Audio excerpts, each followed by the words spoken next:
किसी को यहाँ कट मार दे तो मान के चले कि अगले 2-3 मिनट में उसकी डेथ हो जाएगी। उत्तर प्रदेश के संभल से आई तस्वीरों ने पूरे देश को हिलाकर रख दिया है।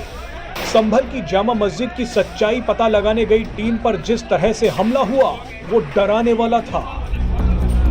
बताया जाता है कि ये मस्जिद भगवान विष्णु के हरिहर मंदिर को तोड़कर बनाई गई थी। अब कोर्ट के आदेश के बाद जब टीम मस्जिद का सर्वे करने पहुंची तो हजारों लोगों ने टीम पर पत्थर फेंकने शुरू कर दिए, लेकिन योगी की पुलिस ने इन सब का इलाज कर दिया। संभल के दंगाई शायद भूल गए थे कि अभी भी मुख्यमंत्री योगी आदित्यनाथ ही हैं। सीएम योगी दंगाइयों पर बहुत बारीक नजर रखते हैं। जिस वक्त संभल में पत्थरबाजी हो रही थी, ठीक उसी वक्त सीएम योगी ने एक ऐसी कहानी सुनाई जिसने दंगाइयों की सांसें रोक दी हैं। दोस्तों, संभल जामे मस्जिद हिंसा को लेकर सीएम योगी ने सारा इल्ज़ाम मुसलमानों पर लगा दिया और मुसलमानों पर बहुत ज़्यादा जहर उगला। तो सीएम योगी ने इस मामले को लेकर क्या कहा है, हम आपको पूरी खबर दिखाएंगे। दोस्तों, बाबरी मस्जिद मुसलमानों की थी, वो मस्जिद मुसलमानों के हाथों से निकल गई। गयानवापी मस्जिद भी मुसलमानों के हाथों से निकल गई और मुसलमानों ने बहुत जद्दोजहद किया, लेकिन फिर भी ये 2 बड़ी मस्जिदें हमारे हाथों से निकल गई और अब संभल जामे मस्जिद पर बहुत बड़ा ख़तरा मंडरा रहा है। लेकिन दोस्तों, इंशाअल्लाह अगर अल्लाह ने चाहा तो इस मस्जिद को हम अपने हाथों से बिल्कुल भी जाने नहीं देंगे। तो दोस्तों, सीएम योगी ने संभल जामे मस्जिद हिंसा को लेकर मुसलमानों पर क्या जहर उगला और इस बारे में क्या कहा, आइए पूरी खबर हम आपको दिखाते हैं। योगी ने बताया कि वो किस तरह से बारीकी में जाकर दंगाइयों को ढूंढ लेते हैं। एक किस्से का जिक्र करते हुए सीएम योगी ने बताया कि एक बार सर्जिकल ब्लेड के साथ 2 युवक पकड़े गए। ये दोनों युवक किसी संत को मारने जा रहे थे। ये दोनों खुद को हिंदू बताकर पुलिस को धोखा देने में भी सफल हो गए, लेकिन मैं इन दोनों के पीछे पड़ गया और जब सच्चाई सामने आई तो सबके होश उड़ गए। आइए अब इन दोनों युवकों की सच्चाई खुद सीएम योगी से सुन लीजिए।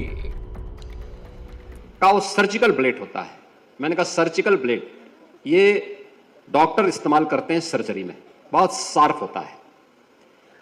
मैंने कहा बहुत छोटा सा होता है, 2 इंच का होगा और 2-2.5 इंच का यह शार्प इंस्ट्रूमेंट इतना खतरनाक होता है कि अगर वह किसी को यहां कट मार दे तो मान के चले कि अगले 2-3 मिनट में उसकी डेथ हो जाएगी।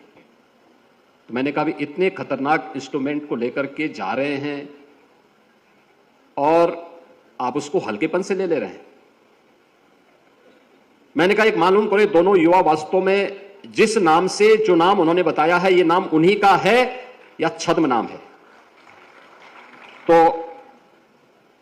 पूछताछ हुई तो उन्होंने पहले अपना नाम उसी जनपद का बताया था, बाद में उसमें से एक युवा ने कहा कि साहब, एक उसने अपने दिल्ली का एड्रेस बताया, दूसरे ने हैदराबाद का बताया। मैंने कहा भी दोनों जगह भी मालूम करो और इनके बारे में डिटेल लो। पुलिस हर बार उन्हें पूछताछ करके छोड़ती थी, लेकिन मैं पीछे पड़ा रहा। तीसरे दिन जानकारी मिली कि साहब इन दोनों युवाओं का दिल्ली में बटाला हाउस से किसी एक सज्जन से संबंध है। तो बटाला हाउस का नाम आते ही मैं और चौकन्ना हुआ। मैंने कहा बटाला हाउस ये वही जगह है जहां 2008 में दिल्ली पुलिस के एक इंस्पेक्टर मोहनचंद शर्मा शहीद हुए थे आतंकियों से मुठभेड़ करते हुए। और बटाला हाउस में ये युवा जाते हैं। तो मैंने कहा ये मान के चलो, पक्का मान के चलो कि दोनों युवा हिंदू नहीं हैं, आप इसको नोट करना, इनको पूछताछ करो। पूछताछ होती है, वे खुल लिए, उन्होंने बता दिया। उन्होंने कहा साहब हम लोगों की 3 पीढ़ी पहले हमारे पूर्वज इस्लाम स्वीकार कर लिए थे। अब चूंकि 3 पीढ़ी पूर्व हो चुका था तो लेकिन हम लोग फिर भी वे सच बोलने का नहीं, सच तो इनको बकना पड़ेगा। और इसके बाद जब हम लोग उसकी तह में गए तो वह उस सर्जिकल इंस्ट्रूमेंट को लेकर के गए थे एक संत की हत्या कर। दोस्तों, इस वीडियो को आपने पूरा देखा और सुना। दोस्तों, सीएम योगी ने किस तरह से मुसलमानों पर जहर उगला आपने इस वीडियो में देखा और सारा इल्ज़ाम जो हिंसा में हुआ सारा इल्ज़ाम मुसलमानों पर लगा दिया। दोस्तों, 2 बड़ी मस्जिदें अब तक हमारे हाथों से निकल गई, बाबरी मस्जिद, गयानवापी मस्जिद।